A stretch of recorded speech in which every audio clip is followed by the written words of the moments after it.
This time on Graveyard Carz, gunning for his father's self-created title of #1 painter, Brody solos the jams on a '68 Charger in what is possibly Mark's least favorite color. Going GG1, which Mark calls poop box green. Tony and Mark return to the brothers' car collection to scope out a remarkably rare '71 Hemi Challenger RT sunroof car, which may be the most optioned '71 Challenger in existence. But will this $1 million Mopar meeting of the minds turn maniacal? It's a '71. It's true psychopathy. It's sick. Brody's bad luck with black cars means more training from Will. So when they tackle a '68 Charger in single-stage black, how much of this bullet tribute car will Brody be allowed to paint? Beneath the fog, behind the rust, sometimes they come back.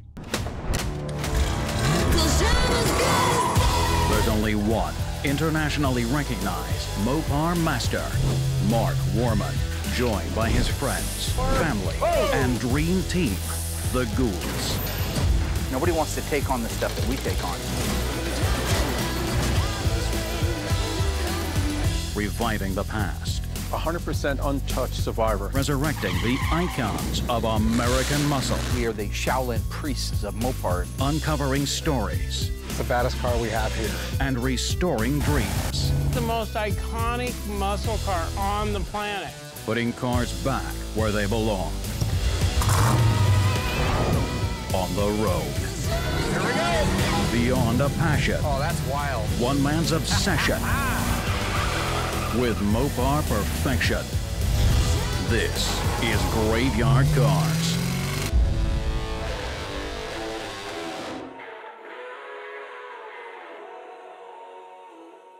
So today we have our 1968 Charger that's getting all of its jam work. It's going GG1, which Mark calls poop box green. It's the same color as Royal's car. Mark's colorblind, so who knows what he sees and what he doesn't see. So this is his first car that I've just cut him loose on. But he's pretty much figured that out. Good luck. So we're at that point now. Brody's been here for 2 years being my helper and my son. But it's time for him to kind of just do his own thing. He's been doing a great job prepping. He's been doing a lot of jam work. And I have him doing a lot of jam work on the areas that aren't visible. So this is an engine compartment. This is gonna be his first time where if he screws something up, we're gonna have to go back and fix it. This Charger is the first car my dad has let me prep and paint completely on my own. So I've done jam work before, here and there, little things. I did the jam work for the Daytona Tribute car. So I was definitely excited for the engine bay, but it was nerve-wracking for sure. The engine compartment is a focal point on one of these cars. So making sure the engine bay is complete with no imperfections, completely covered and clear, it's very time-consuming. So after the base coat is applied, I make sure it's completely covered and it looks good. I go and mix out the clear and then lay 3 coats of clear. So the clear is honestly probably the easiest part, because when you're sitting there and you're spraying it, you can definitely tell what hasn't gotten enough or what has gotten enough, so it covers perfectly. This one came out really nice, and I'm sure Dad's gonna be proud. So I truly let Brody go in and just do his own thing. It is a metallic, so there is some finesse, and you really gotta be careful. I went in when he thought he was done, checked over everything looked really good, and he did a great job on it. I couldn't be more proud. I would be remiss not to say the guys are doing a fantastic job right now. I do like to give them crap about it. It's fun, right? It's fun for everybody. But man, I think part of it is you get used to things. You walk through here and you're used to seeing all these cars and beautiful paint jobs. You say, well, that's what we do, that's what we do. But somebody from the outside comes in and says, holy cow, that's a miracle what you're doing. It really kind of grounds you and makes you realize that's true. So whether it's Brody or Brian or Dylan, Will's other son, or Will, the paint shop, the metal shop, Dougie, everybody in the restoration is doing a fantastic job. So these guys are working, in some cases, they're working on cars upwards of $1 million.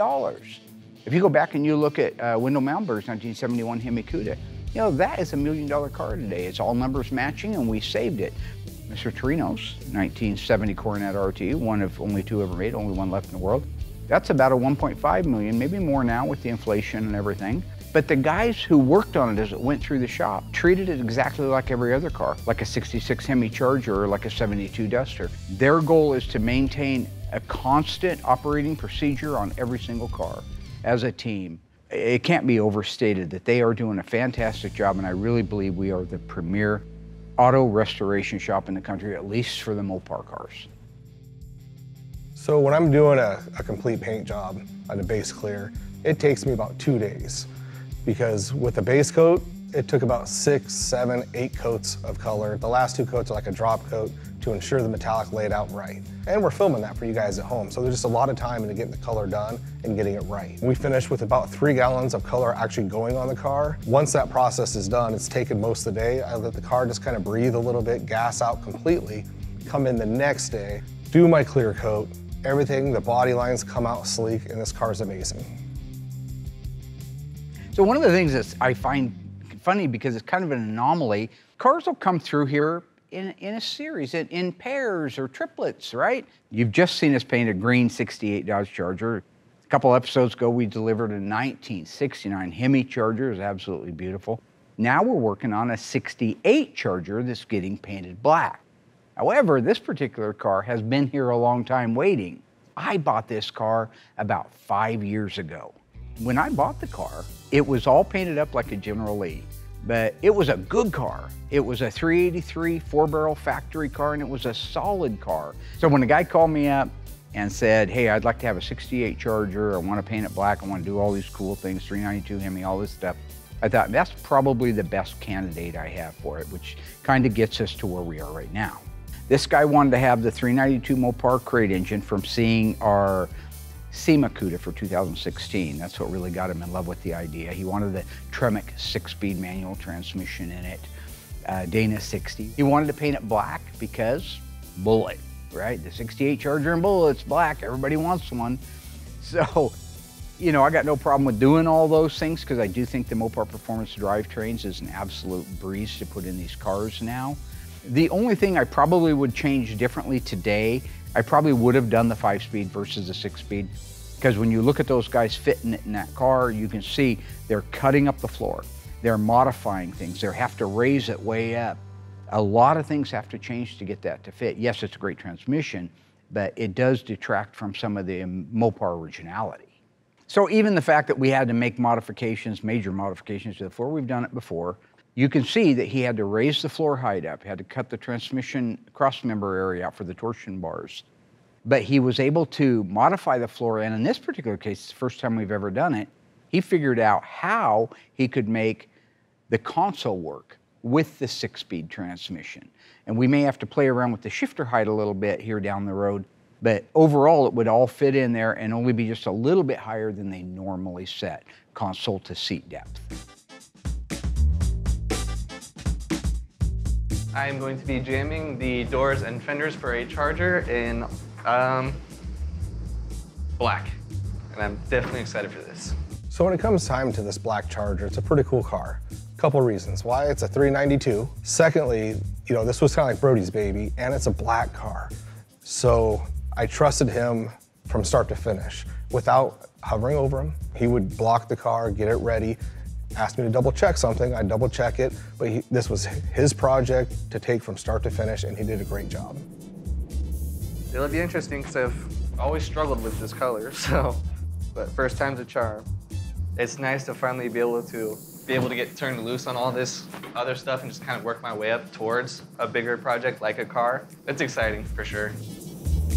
I sprayed a few single stage colors, white, yellow, even like a light green, maybe blue even, but black's definitely one that I have sprayed before. And I seem to struggle the most with, so we'll see how this goes.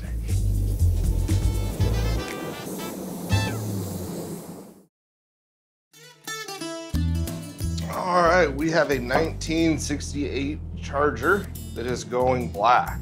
This is like the 5th black car in a row, it seems like. Brody prepped the car and did the jam work. He's gonna help me with the paint work.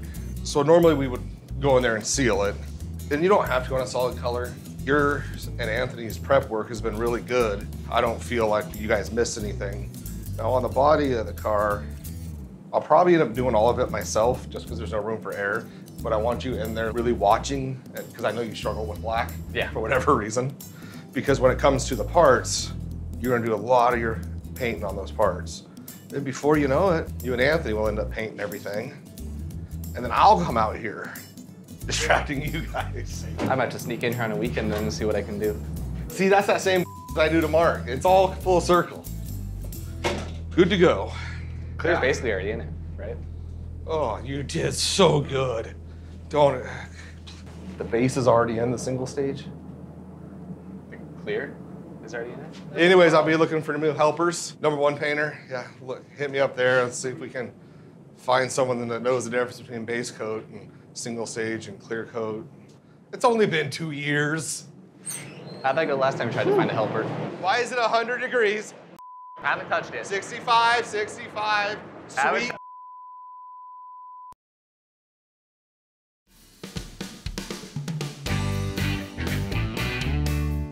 Not long ago, Tony was back in town and we went up to the Brothers collection. We showed you some of the cars that we talked about that time. One of the cars that we went over, I was really looking forward to. We went over the Reynolds car and learned a great deal, but this was another car that we went over. Tony has a lot of history with this car. This car is what Tony and I believe to be the most optioned 71 Hemi Challenger on the planet ever made. And it used to belong to his friend, Steve Giuliano. This car has it all. Power sunroof, M51. It has Hemi orange, white stripes, white interior, power windows, cassette, gotta have that in there somewhere, right? Rear spoiler, stone guard, moldings, you name it, this car has it on it. And I could not wait to take a look at it because I'm still, even at my level, I am still constantly trying to learn more about the OEM appearance of a particular part. Where Tony has more familiarity with the OEM parts, I need to get that way. And this car, when it was put together with all NOS parts. Okay, so we're talking 71 Challenger RT, 426 Hemi 4-speed. Is it a Super Track Pack? I think so. I think it was too, a 410. Yeah. Power sunroof? 101. And what's the code for that? I don't know, P something. Oh, is it P something? Did they change it? I don't know, what is it? I thought it was M51, but is that's okay. Is it M51? Okay. No, yeah, listen, we can't expect you to know everything. I don't have to know the codes. There's books for that. Okay, why don't you, well, here's your book. Now, the rest of the options that we're seeing on the car, the white longitudinal stripe, the rocker molding. All the chrome trim package. The chrome trim, back edge of hood trim, belt moldings. Like an SC, but not an SC. And our the spring package chrome. Goofy add-on thing, but. Tony is referring to the Reynolds Cuda, the 71. 426 Hemi 4-speed, loaded, most loaded 71 Cuda on the planet with options. All original car though, all original. He's saying this is the sister to it, the 71 Challenger, although it's been restored. It's loaded with a lot of the options that car has, and even more because of that power sunroof.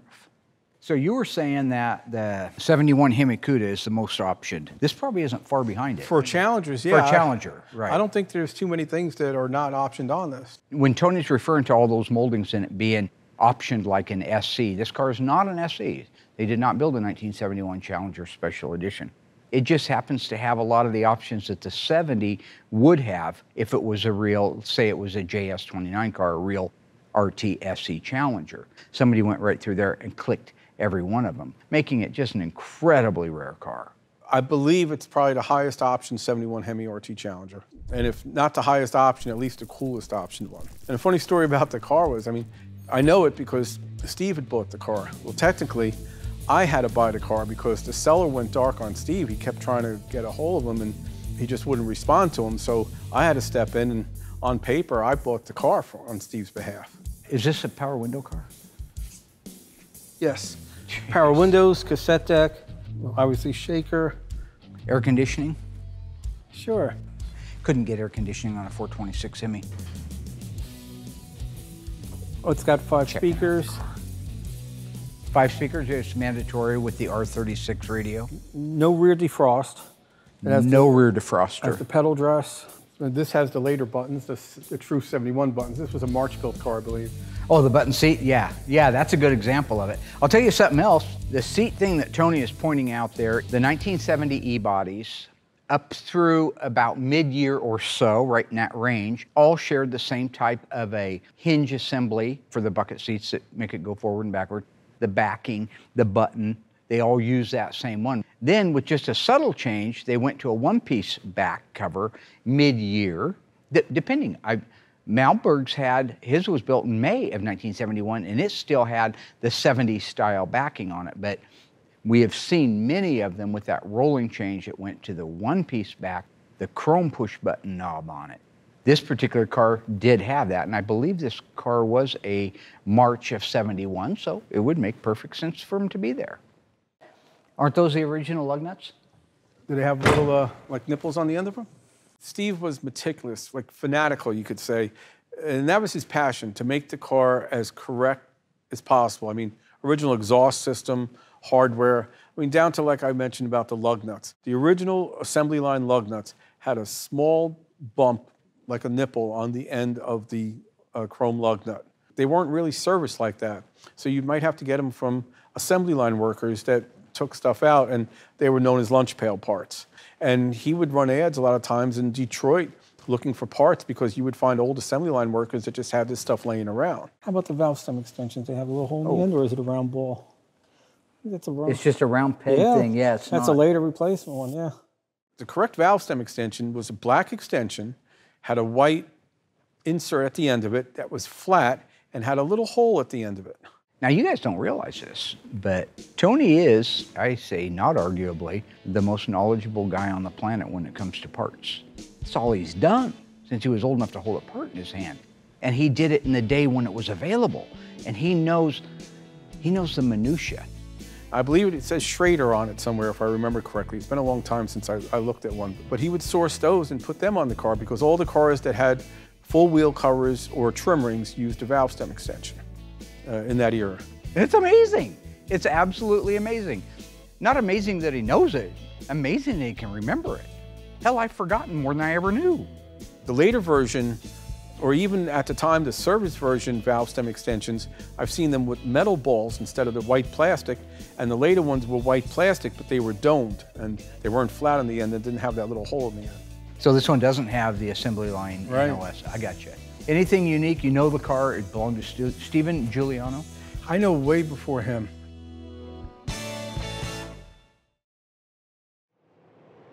Brody almost set us up for failure. Added 100 degrees in here. We had a power outage and reset the booth, and no one's touched it since. It's not my fault. You got to think of other people.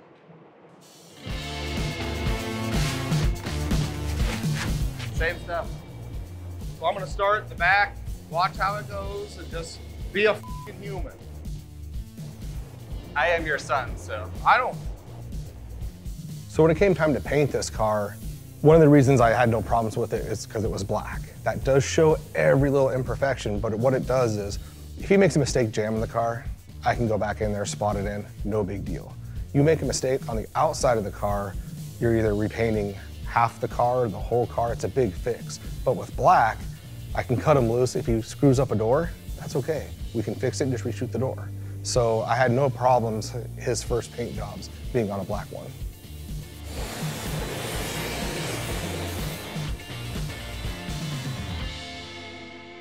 Anything unique? You know the car, it belonged to Stephen Giuliano?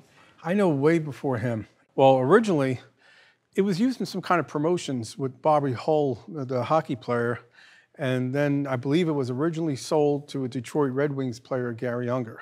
I know in the 80s, I believe it was late 80s, Walt Downer from South Jersey, his family owned a Dodge dealership, and he was one of the pioneers in stocking up on the NOS parts to trick stuff. Walt Downer was ahead of the game as far as knowing what parts to collect and store and get them early on when they were still available. I mean, he was doing this stuff in the 80s when a lot of stuff was still available from Chrysler.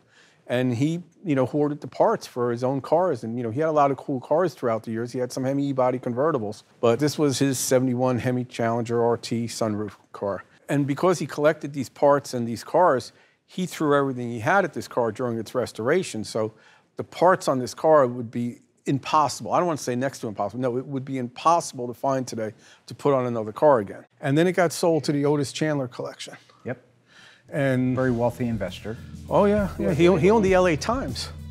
Oh. Oh yeah, amongst another 100 or so newspapers. Yeah. Did he own Brett Torino's 70 Coronet RT convertible 426 Hemi? I think so too, yeah. Yeah. And then through a weird chain of events, Steve had an arrangement to buy this car from Otis Chandler in the early 2000s, and something happened. He couldn't make contact with him, and Steve had me jump into it. So technically, on paper, I bought this car around 2002, and it was really for Steve, though. Does the Department of Motor Vehicles know about that sale and the Internal Revenue Service? Yes. See, now this is a great example of psychopathy. I've talked about this before. You look at Tony when I confront him with, hey, jokingly, well, did the IRS and the DMV know about all this transaction stuff? Look at his face as he consciously answers the question. Subconsciously, he hasn't got a clue because it was 30 years ago. He doesn't remember. He just knows it's the right answer. Look at his face. You can see in his face that he's having an internal struggle with right and wrong. The old as the Bible, right? It's true psychopathy. It's sick. That's the kind of thing I watch every night on Investigation Discovery. Some guy saying, why'd you kill everybody? Well, they was home. Same amount. I didn't make anything. It was my friend. Aw, you're such a sweet guy, Tony. It was for him. It was on his behalf. I wasn't ready to spend that kind of money on a car. A couple years after Steve had bought the Reynolds Cuda, it was when he was trying to buy this the Hemi Challenger sunroof car, the one that I technically ended up buying. And I believe, if memory serves me correct, it was around $175,000. Back then, that was record money paid for a Hemi Challenger hardtop. Weren't you looking at the Reynolds Hemi Cuda for that kind of dough too? That was a little bit less, and there was a Survivor. Yeah. And they're only original ones. Right. This car's been completely restored right as rain, Yeah. good parts, all Right. that, but still never original. Again, Challengers are a little behind values for Cudas, where they always are and still are today. I mean, that's probably the best Challenger of the bunch as far as equipment and looks-wise and everything. It's got that 4-speed too. But that wasn't something that was just a slam dunk. One of the reasons why Steve was able to get the car was because a lot of the collectors, at least at that time, they were like real estate investors. They would go by comps, like what's something that last sold for. Comparable other vehicles, yeah. Right. Well, there is none. Right. So they didn't know. It's a one-of-one. Right. So by and that's million. what Steve always had, the one-of-ones, the super oddballs, like the the Yeah, rapid transit gotcha. cars or what have you. So or extreme survivors. Yeah. They didn't know how to bid on it, and Steve bid more with his heart than his wallet because that was what he liked. So that's how we were able to get the car. Gotcha. That was one thing about Steve I always admired about him. And if he liked something because it was that rare and a one-of-one, he would really go out of his way to get it, just to have something that was very different. So when you step back and look at this car with all of its features and all of its options on it, what would your favorite one be on it? I mean, it's a beautiful color too, right? This is EK2, right? I don't think EK2 was available in 71. EV2 was. EK2 wasn't in 71, Mr. Code. Vitamin C Go Mango was 69, Oh, 70, I see what you're not saying. Know what I 71. was saying? I see what you did there. Yeah. I know what you're doing. Okay, I didn't see the production date. It's a 71. There's some 71 slip through with EK2, so I appreciate your interest. Examples? Oh, sure. There's the Plymouth lineup that did it. This is beautiful. This is beautiful. Look at this. He's having an internal struggle. Look at him. He looks sheepish. His eyes are getting a little bit bigger, kind of getting that little cat that ate the mouse look on his face. Yeah, that's psychopathy. That's sick. And I think you should get some help. How much time you got? Show me. I mean, you're proof of a car. Well, Lottie frickin' da. Why don't I There we just go. call up PPG right now and ask them why they put it on their color chart in 1971? Just keep in mind, I know what I'm talking about. I'm misspeaking on purpose. I'm checking him. That's all I'm doing. I'm checking him at the door, man. I know the EK2 ended in 1970, but if I say it like, hey, I think that's the EK2 on the 71, oh no, that there ain't. It gives him an opportunity, number one, to correct me, which he needs. Again, part of the psychopathy, it makes him feel better. But at the same time, I'm already in on the joke. I already know what's going on with it. This goes back to the timeless adage, the first liar doesn't stand a chance. So when you make a point and you throw out something like the PPG color charts, it's valid. If I use it, oh, that's aftermarket Nope. stuff, has nothing to do with the fact. Gotta be, there's difference between book smart and real world smart. Who bought your lunch? I guess that's the question.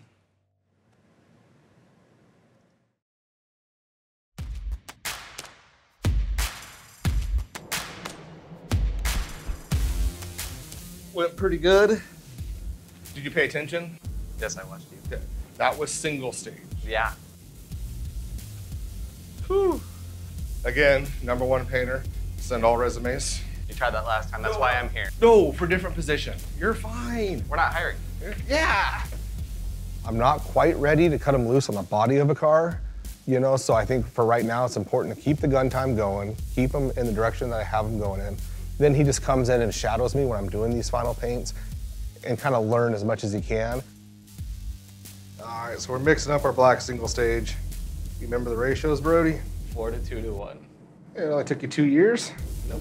You like to pace yourself. It took me like 3 months because I took your information and put it in my phone, so I never forget. Well, you probably just knew we were doing this and just checked right before. It's nice when you edit your notes, it tells you what time you left off on it, so I can show you that. It also says on the paint can, so. We'll go in there. We'll start with the door on the farthest end, shoot the bottom half first, and then if that goes good, you can go around and do the top half. Sounds good. I love you. Don't even start that. So with this, you know, I had no problems with Brody painting hoods, doors, fenders, all the smaller pieces, because if he does make a mistake, it's easy to correct. So just start on that side, go from about right here, all the way down.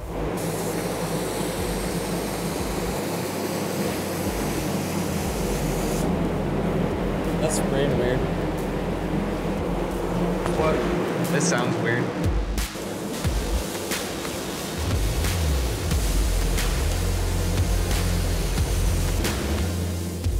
Let me just finish this coat.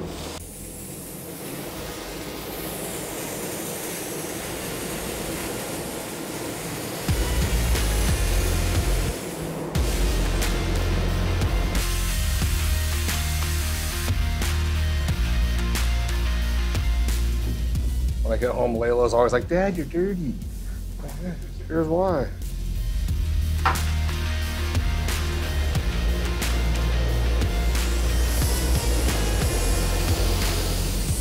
I just changed my backup gun. I just don't know why that one was struggling. It felt like there was something in the needle, so the air wasn't going through smooth. It was kind of choppy. But we did get kind of lucky because it's black, single stage. So even though that first door may not lay out as great, you can put a lot on the second, third coat, and it'll all be perfectly fine. Not too bad. I'm not being a smartass. You watch it at home, it looks easy. You know, like, oh, hey, I can paint, but there's so much that can go wrong. That's what makes a good painter, is when you have a problem, getting past it, and that's what we did. So we'll use this other gun for the rest of it, and everything looks good. He did a great job on the final paint. Even if there was like a little imperfection here or there, we cut and buff it. So I have no complaints with how it came out. He did great.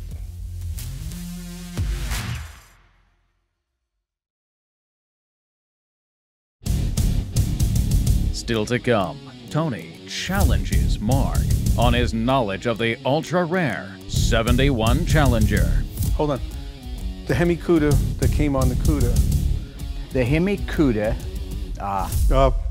Come on. Will Mark finally catch Tony making a mistake?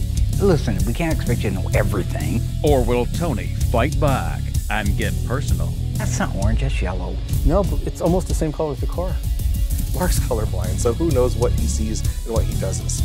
Picking on somebody is bullying, and now there's laws. And when Mark's alter ego invades the paint shop, will the cold reception bruise his real ego? Well, you're pulling it away. Let me finish. I'm the interviewer, right?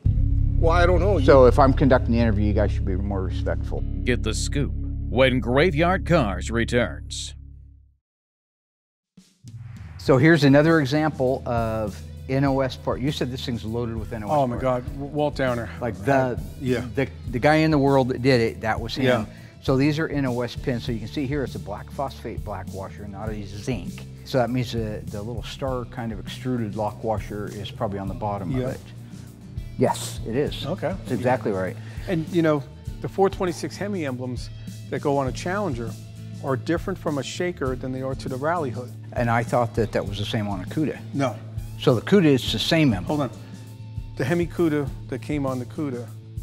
The Hemi CUDA, Come on. you see that move there? You see that, right?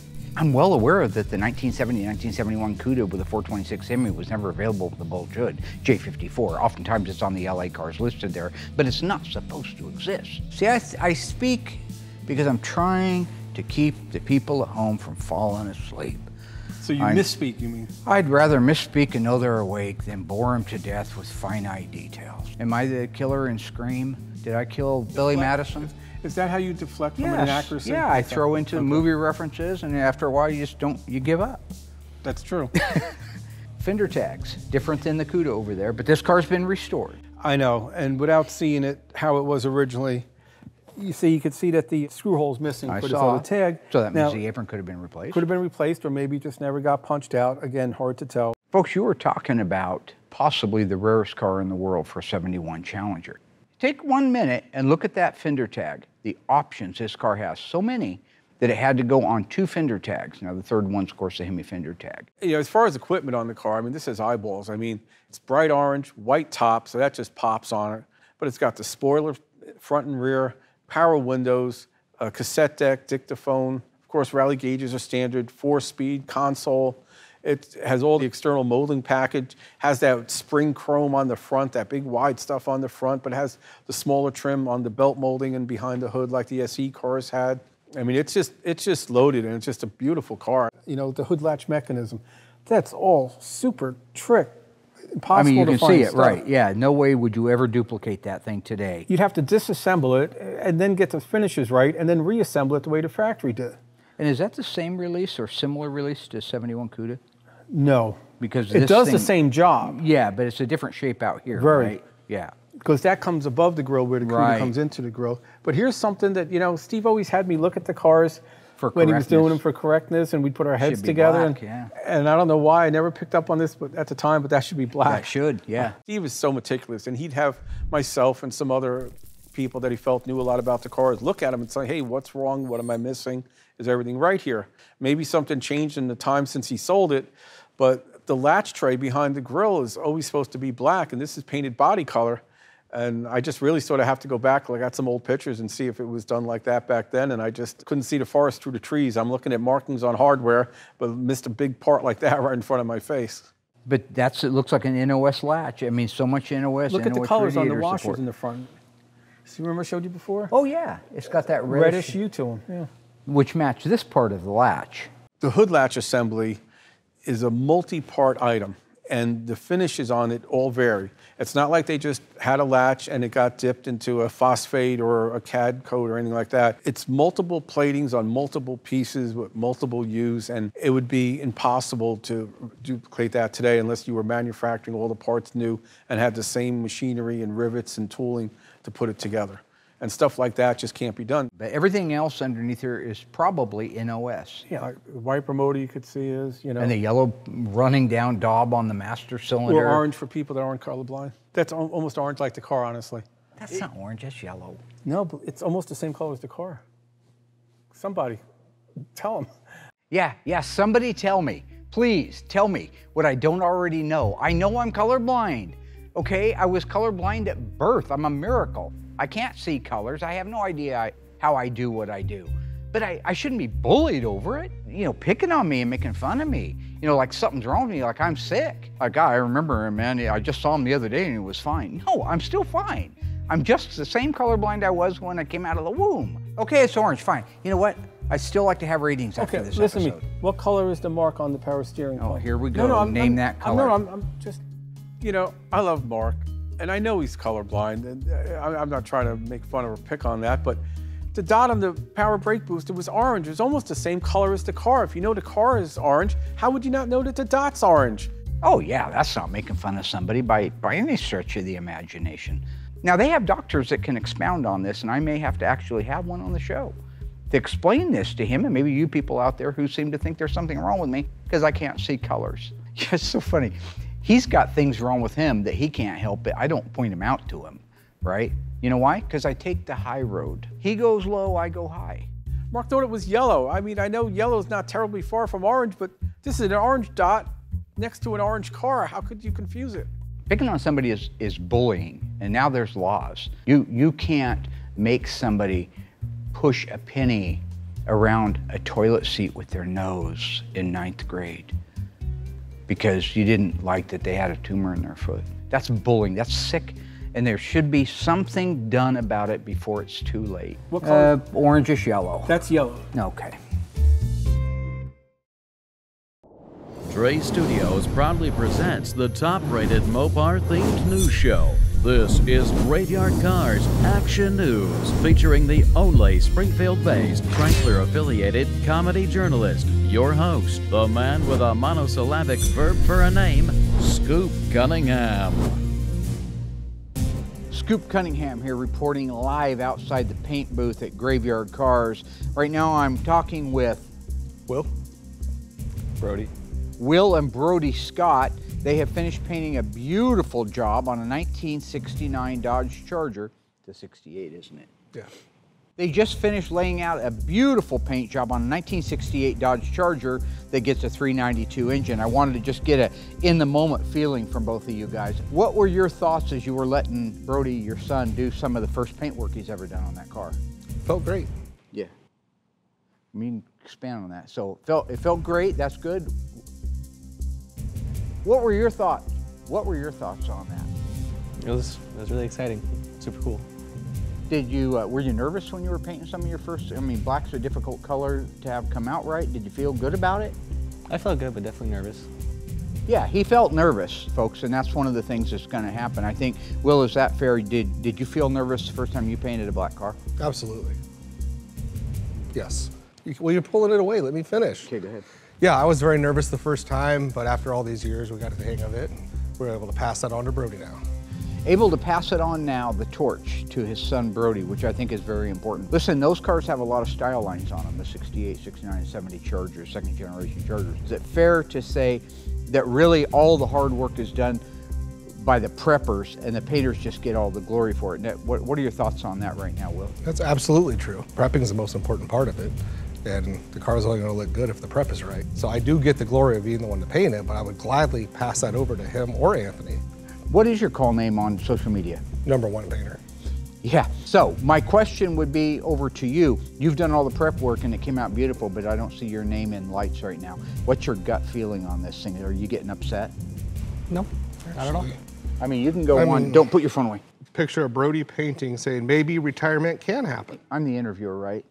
Well, I don't know. So if I'm conducting the interview, you guys should be more respectful. When you stand back now and you see that car sitting there in all of its glory, what are your feelings inside right now? I'm happy with it, how it came out. Prep work was great, paint job was great. We're a team. Will? I agree. I have a question about under the hood. That looks as good as the outside of the car. How does that happen? Because we take the same steps on the inside of the car as we do the outside. The trunk, engine compartment, door jams, under the hood, all the jam work is done just as good as the outside of the car. In regards to prep work, do you find prepping a car that's going to be painted black more difficult or less difficult than, say, if a car was going to get painted white? It doesn't matter what the color is of the car, we treat them all the same. A black is the hardest to do, so we treat every car like it's a black car. How many coats of the black paint did you put on it, and what kind of paint did you use? DCU 9300. On the body of the car, we did 4 coats. On the jams, we did 3 coats. Brody, any final words here that I can get from you while you're kind of in the passion of the moment? No, this has been a fun interview, Mark. I'm glad you had this idea. I'm not me, I'm not you, I think you're going downhill, you're losing your audience. Okay, Tiny, back up to you in the booth. He's right in front of us. Just play along, you moron. Because you know Get your loose exactly fan what's belt going on on. your You know Dodge exactly what's going on. We're doing an interview. I'm Scoop Cunningham. When I'm wearing this outfit, All right, that's a cut. Scoop's the only one that says cut. You understand that? Brought to you by Trey Sound. Trey Sound. Trey Sound. The sound of a generation. The sound of a number. Graveyard Carz Action News, featuring the comedy journalism of Scoop Cunningham, was brought to you by Trey Studios and Big Tony's Philly Steak Sandwiches. Big Tony's, fill up your tank with Big T's Philly Steak. Stay tuned for the final unraveling of this 426 Hemi 4-speed 71 Hemi Challenger. Plus, the 68 Charger Tribute finally receives its 392 Hemi. But will it do justice to its inspiration, the Bullet Charger, from one of the most famous car chases in cinema history. Judge for yourself when Graveyard Carz returns. You think this is an NOS radiator or just well detailed? Could be either, right? Could be either. I've He was had getting NOS them. radiators, you know. So what's the SPD on this car? 307. 307. 308, I'm and sorry. this looks like a first week of October, a 69 alternator. Because 71 Hemi parts are way over the board. You've seen that with some of the cars as far as engine assembly dates. Oh yeah, no. On Hemi cars, we've seen the assembly date of a component or the casting date of a component precede the scheduled production date of the car by even up to a year or longer. And we think that that's probably because they knew that the Hemi cars were very limited. An alternator is an alternator. If it's the same one in a 70 and the same one in a 71, they can use those casting dates. Now you would want to turn that alternator over and see when it was actually assembled. That appears on the bottom of it. Would be interesting to see. But coming through and trying to time code a Hemi car is not as easy as you think. They didn't make that many of them, so I think they made a lot of the parts early on, but then they didn't go in the cars till later. And the 407, you want to tell everybody what the 407 is? It's the last 3 digits of the engine assembly number. Yeah. And on the Hemis, they didn't put the transmission one over here, did they? I know they did it on the wedge engines, but I don't think they did it on the Hemi engine. It's possible the 407 Calls out a 4-speed or a manual all by itself, where the Yeah. other ones could service both. It's possible. Okay, so a great example would be just take that same car, put it out in the middle of a field, been sitting there for 50 years, fender tag's gone, dash is gone. You know it's a Hemi car because it's got all the markings on it that a Hemi car would have. But you'd like to know what the scheduled production date is. Not close, but exactly. That's really hard to do. But with a car, normally speaking, that say wasn't a Hemi car, you could go up to the assembly date on the wiper motor, on the alternator. You could look at things that were put together for the car. Even the assembly date on the engine would be really close to the scheduled production date, sometimes a month ahead, but rarely ever a year ahead.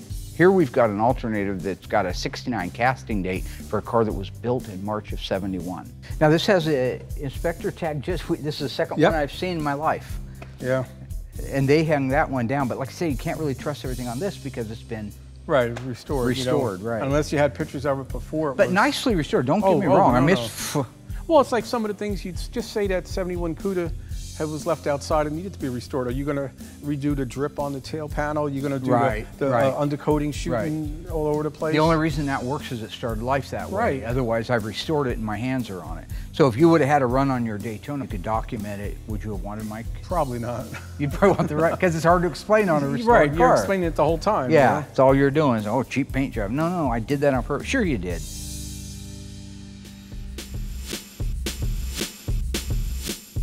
Will and Brody did an amazing job on the 68. Once that 68 Charger was painted, immediately went over and they put the panels on it. After that, Doug and I moved straight forward with the engine install. We had the Magnum Force front suspension ready for it. We had the 392. It had already been pre-fit for the 6-speed transmission. We had the Dana. We have all those components in there. And now you have a 1968 Dodge Charger, modern day version of a Bullet car with a 392 Hemi, Magnum Force power rack and pinion, front suspension, disc brakes, 6-speed manual transmission, Dana 60/410 gears. You have got a car, and take a look at the Craigers. I don't think Bullet had Craigers, I think it had hubcaps, but that's okay. We'll let them have what we call the Tony D'Agostino Liberty. I love when you direct. Yeah.